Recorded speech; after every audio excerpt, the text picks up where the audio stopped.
questions to kind of filter in.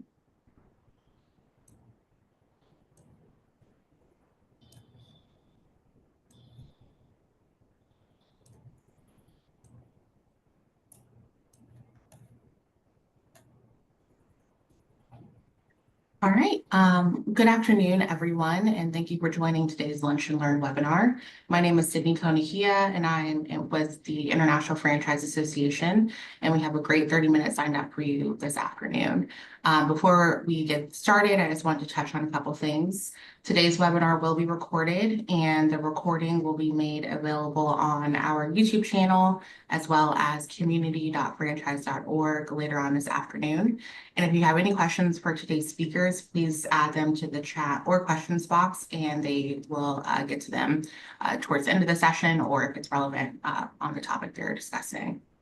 Today's topic is Mastering the Books, How to Grow Your Franchise Efficiently and Profitably, and it's brought to us by Docyt. Here to provide today's discussion are Darren Genstil, Chief Revenue Officer at Docyt, and Tim Davis, Docyt Board Advisor and former UPS Store Franchise President.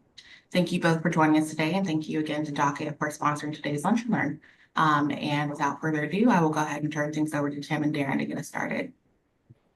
Thank you, Sydney. Appreciate it. And good morning and good afternoon, everyone. Thank you for joining us here today. My name is Darren Genstil. I'm the Chief Revenue Officer at Docyt. And Docyt has been helping small business owners, accountants, and franchise owners automate accounting with artificial intelligence for the past decade. We're headquartered in Mountain View, and I'm super excited to be joined by a legend in the UPS franchise, Tim Davis. Tim Davis was a president and with UPS for over 20 years. And for those of you just tuning in, the three things we really want you to take away are the importance and advantages of leveraging AI, and how you can simplify your life with automation, the importance of standardizing your processes as you grow and build out your business, and how you can more effectively work on the business and not in the business.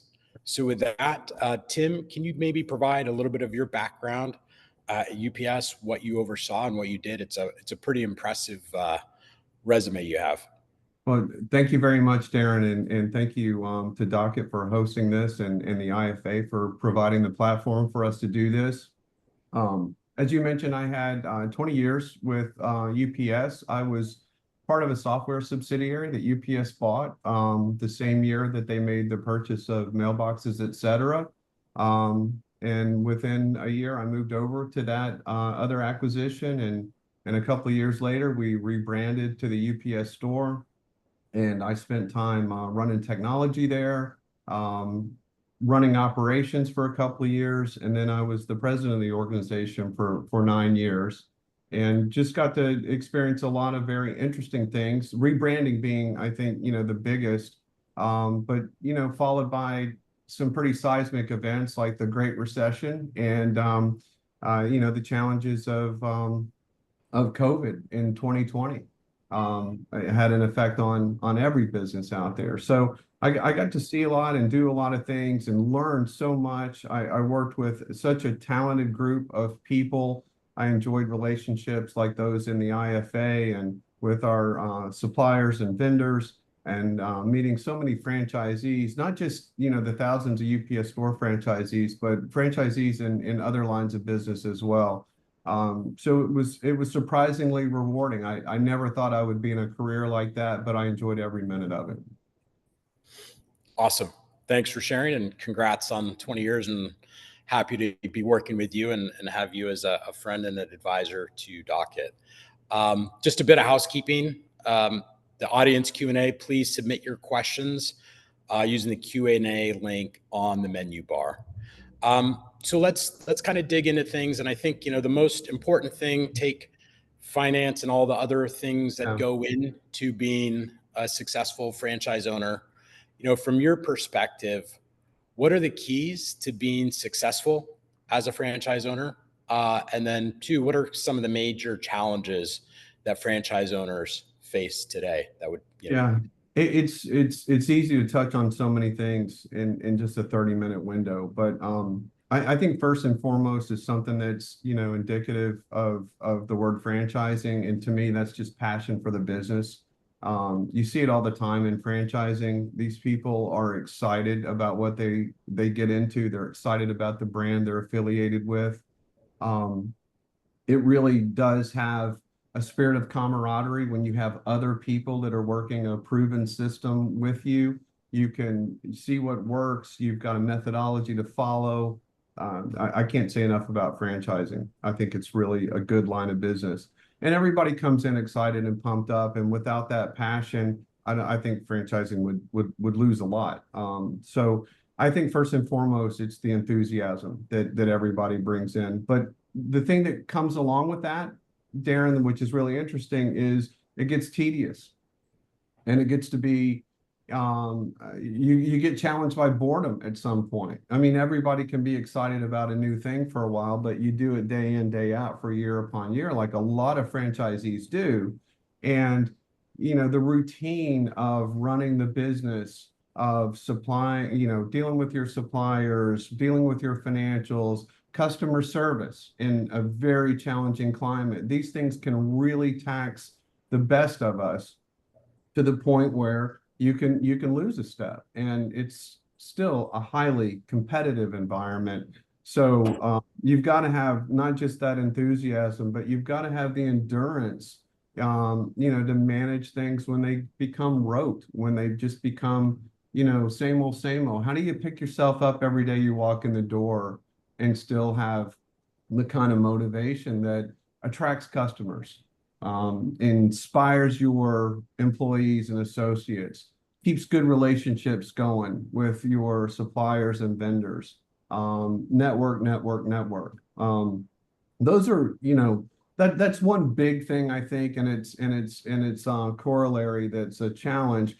I think we could probably spend a lot of time just talking about that, but I know that from the sponsorship of this particular segment, we need to touch, significantly on financial management. And I know you've seen a lot out there, Darren, and I definitely want to get to your thoughts on it too. But I can tell you one of the things that I thought was very, very impactful, at least in the business that I dealt with for 20 years, was just financial acumen. It's a subject that may be very intimidating to a lot of franchisees.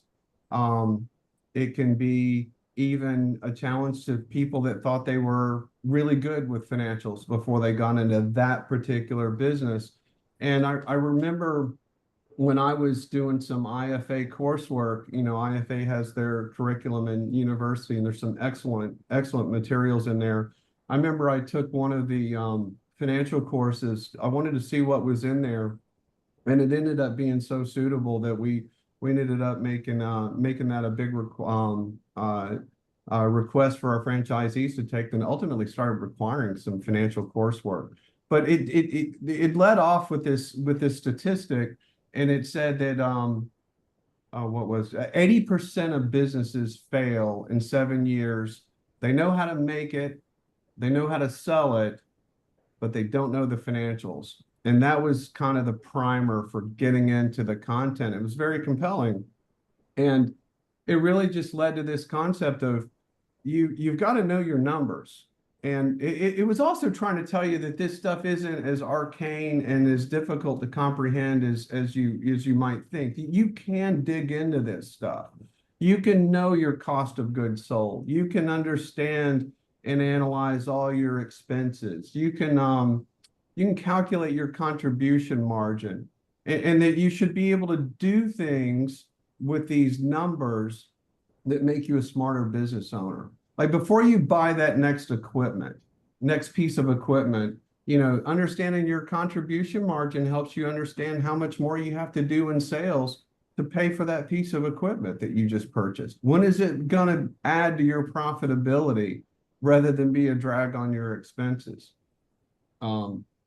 Those kind of things I thought were so compelling, and I would enjoy talking to franchisees and you would have some that really did understand their numbers very well, but you had a lot that may make a mistake every day, not understanding that one product or service that they're not a big fan of might actually be one of the most profitable pieces of business that they have. That was eye-opening, for people. We used some financial coaches that we brought in to help train our franchisees. We would hold seminars throughout the UPS network at different times, and these financial coaches would help franchisees make their own financial life cycle for their business, especially understanding their cash flow. Because when they were able to get that roadmap figured out, then they could do smart goal setting that they weren't doing before. I mean, anybody can go into a business and say, okay, whoever sells the most in the next week, wins the door prize. But it's a different thing to understand exactly how much of a particular product or service you need in order to be able to not only pay your associates a bonus, but also generate enough so that you can take a vacation this year. That's something our franchisees sometimes would forget to schedule in, taking a vacation. So the next thing you know, you're working so much in your business, you can't work on your business anymore. And at the end of the day, that's really what you're aspiring to is hover over your business, not always fingers in the business. You got to be able to do that, certainly, but by and large, managing means you've got to get up above this stuff. So good goal setting came from understanding the financials. Understanding the financials came from a lot of work and analysis. And once franchisees realized that wasn't that intimidating and that this had a lot more to do with time management skill, I think you begin to see confidence go up, and they begin to make better plans for their business, better plans for their own trajectory in franchising. At what point do they plan to exit all this and sell their business, or, pass it on to a daughter or a son? Those conversations became some of the most rewarding ones of my career. When you weren't, always just talking about the rules of the organization, because let's face it, in franchising, there's a lot of rules. As an industry, there's a lot of regulatory rules, but in running under a brand, there's a lot of brand rules. And when every conversation feels like your franchisor is just there, giving you more rules to follow, which, I was a franchisor, we do. When that turned towards actually helping somebody in a way that was useful to them, they could relate to on a personal level, that was the most rewarding thing in the world.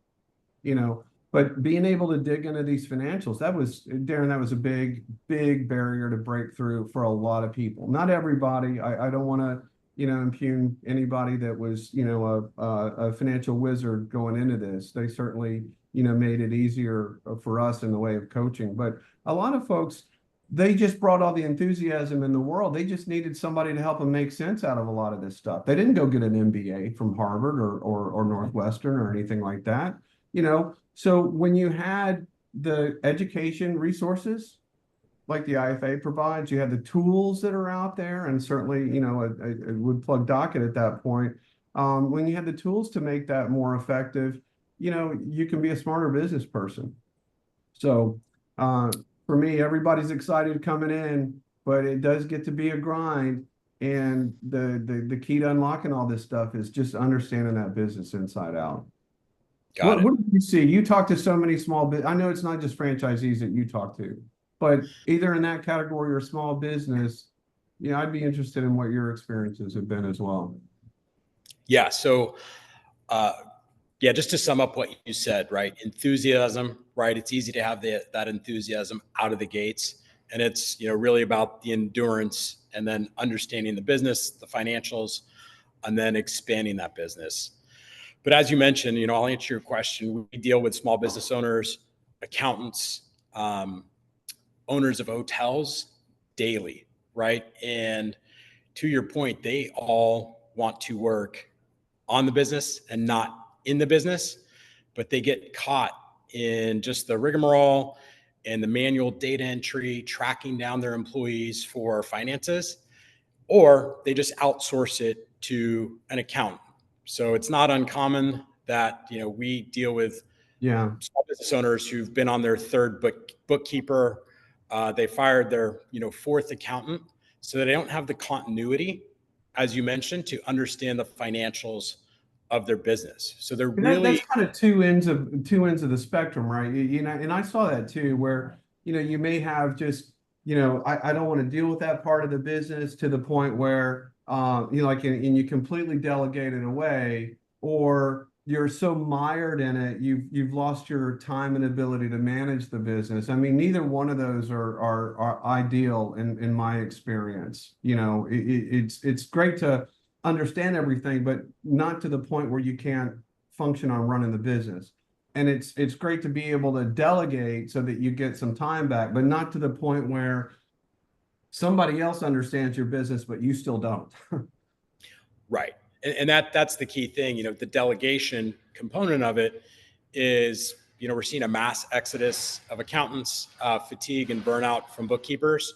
So, what is the solution? And, we believe it and we see it in the market space that automation and artificial intelligence is going to be that perfect intermediary where the business owner can still see on a daily basis where their P&Ls are, how profitable they are, without having to call their bookkeeper or accountant, to really get that information.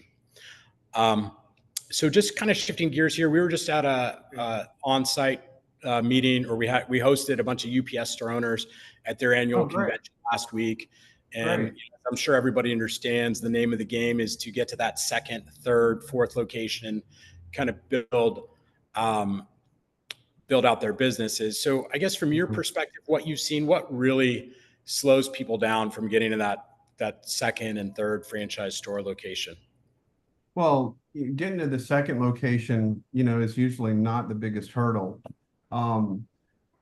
If you're running your first location, pretty well, you got the ropes of a business, that particular brand, things come together. You can, I think, pretty smoothly, without the big gyrations, get into the second, maybe the third business. But there's an inflection point. At some point, you are very heavily driven towards much more of the managerial. You just can't simply do day-to-day tasks at multiple locations effectively without a tremendous amount of burnout and challenge. You've got the multiplication of the challenges that you had at the small business. And employees that are late, don't show up, quit. You've got to retrain them. Some of these brands have an incredibly long training cycle in order to be really good under the brand.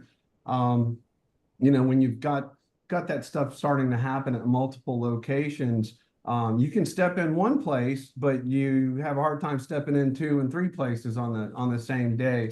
Those are certainly big challenges when you get into more than just a few locations.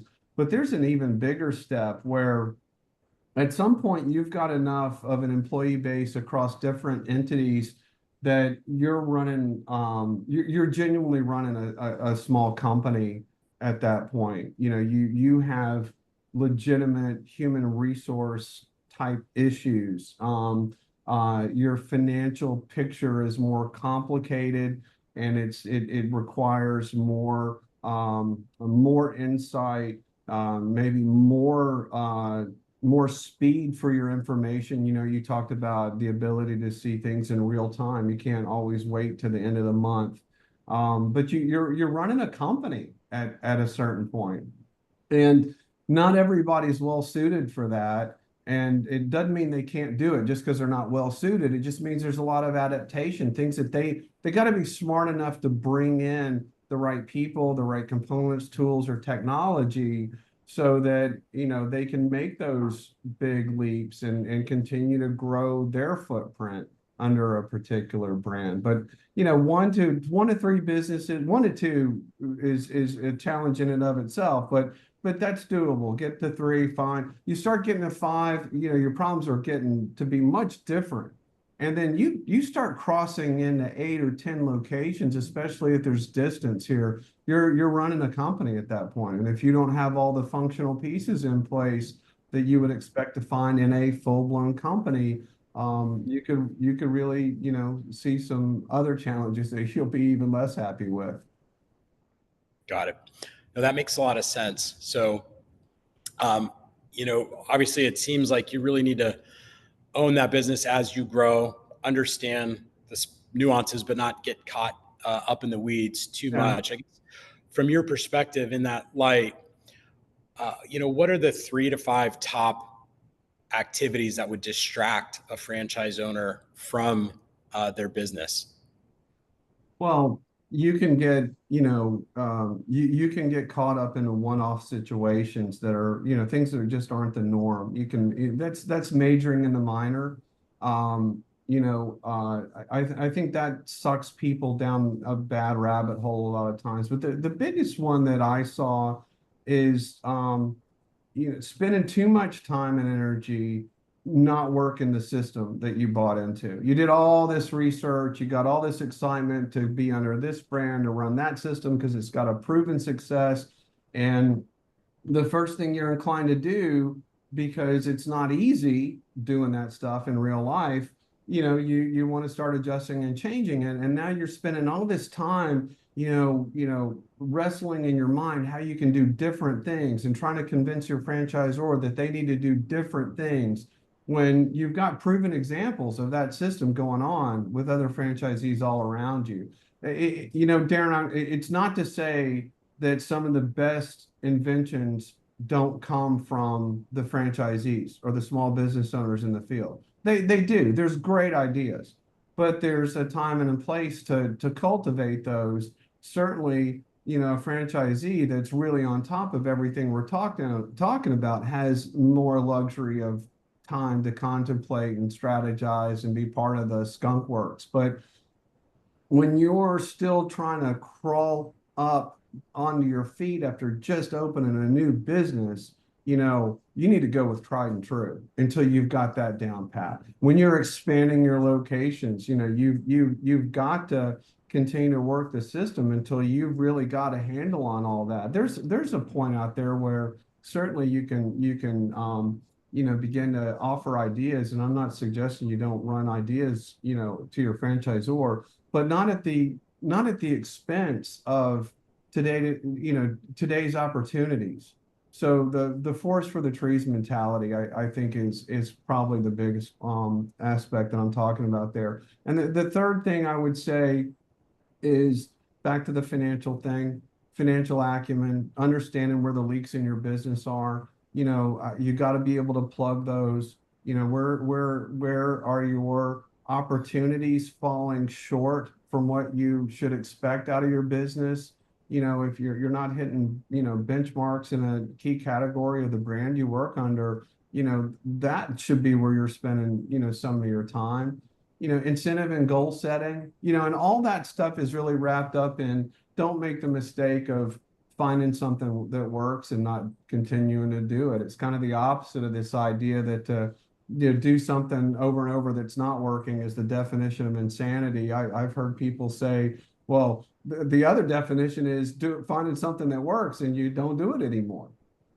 So you see a lot of that too. But those are the things that I kind of put under that big umbrella of, hey, I've been in this thing for a while now, and I'm either trying to make it something different, or I've gotten a little bored with it and I'm spending all my time trying to figure out how to change it instead of figuring out how to maximize it. That's franchising to a T. Take a proven model with a great brand and run. That's how this works.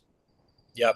No, that makes a lot of sense. And thank you for sharing that insight. And I know we're about 5 minutes away from the top of the half hour. So I did want to put this link to sign up for a demonstration or learn more about Docyt. And as I bring that up, before we get into Q&A, Tim, one final question for you before we open it up to the audience. You're obviously very tenured, 20 years in the UPS game, know what it takes to make it in franchising. What excited you most about working with Docyt? Well, remember so well some of the challenges that we talked about that our franchisees faced, and I saw Docyt's technology as a tool that really would help plug some of the deficiencies that we talked about here. It makes it easier to understand your financials. It does not necessarily mean that you've got to just give everything to somebody else so that they understand the business better than you do.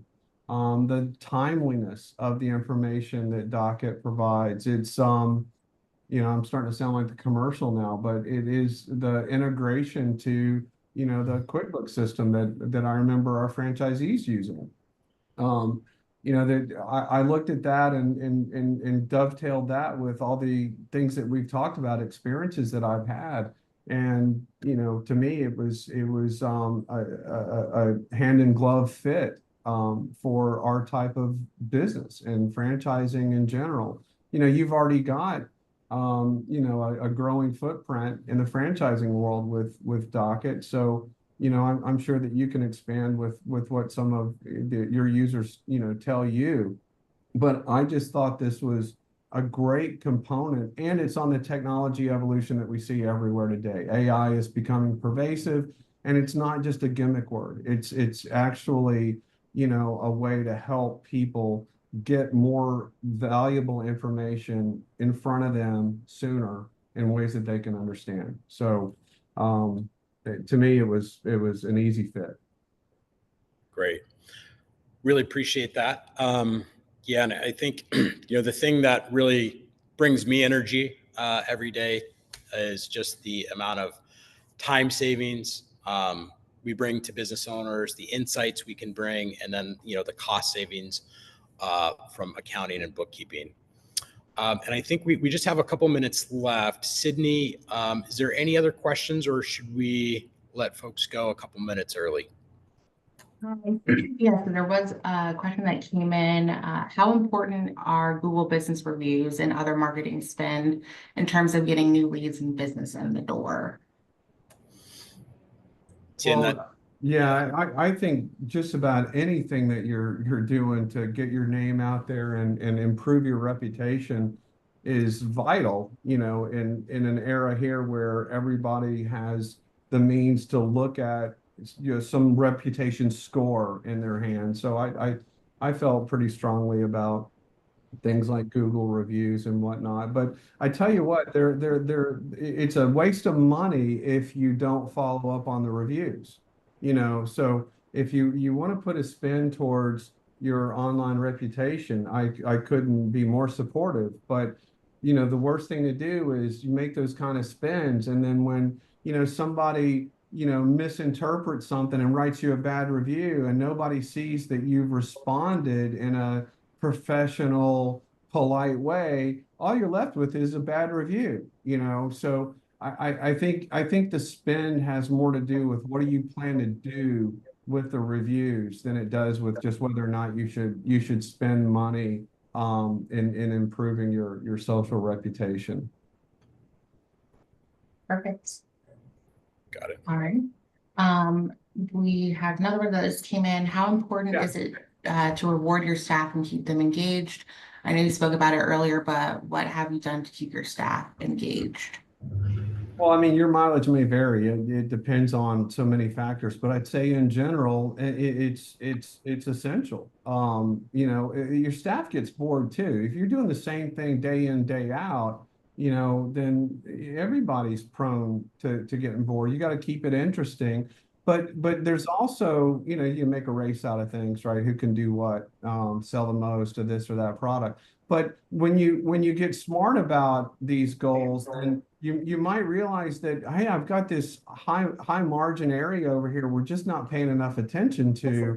Maybe I put some incentives to drive in my associates to work better on promoting and fulfilling that part of our business, to lift that up, or a cost-cutting goal, something like that, to help keep money from leaving the business that should be staying in. I don't think these things just happen, naturally. I think this comes from a good understanding of your business.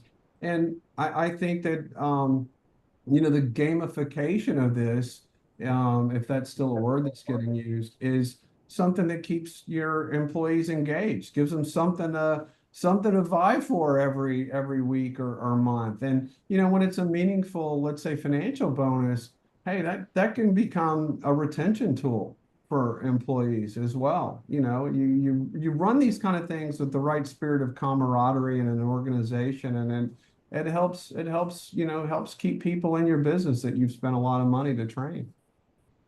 Right. And last question, which I think is important, Darren, for you to answer while we still have a couple more seconds. Brock Curtis asked, what are some of the franchise-specific advantages to using Docyt over QuickBooks? Yeah, great question, Brock. So, and an important one. So I think there's a few. One, we directly integrate with your POS or PMS. So all of your financials, our data is happening in real time. And then our secret sauce, which gets you live P&Ls, is continuous reconciliation. So as your customers are spending money, we're reconciling that with your bank account, collecting your credit card receipts from your employees, so that every day you're getting a live P&L where you can see, as Tim mentioned, the profitability of your business in real time. And then another thing that QuickBooks does not do that Docyt does is we have multi-entity reporting. So for those of you with multiple locations, you can see the P&Ls of your business side by side one another. Awesome. Great. Well, thank you so much, Darren and Tim. That is all the time we have for today. But thank you to everyone for joining. I really hope you gained some valuable information from the webinar. And thank you again to Docyt for sponsoring. The recording, as I mentioned earlier, will be available on IFA's YouTube channel later on this afternoon. And you will also receive a direct link to the recording in the follow-up email you receive tomorrow afternoon from Zoom. But if you have any questions for Tim or Darren, you can feel free to reach out to me directly and I can field those questions to them. But yeah, thank you so much, everyone. Have a good rest of your day. Thanks for your time, everyone. Thank you very much you. for having us. Bye-bye.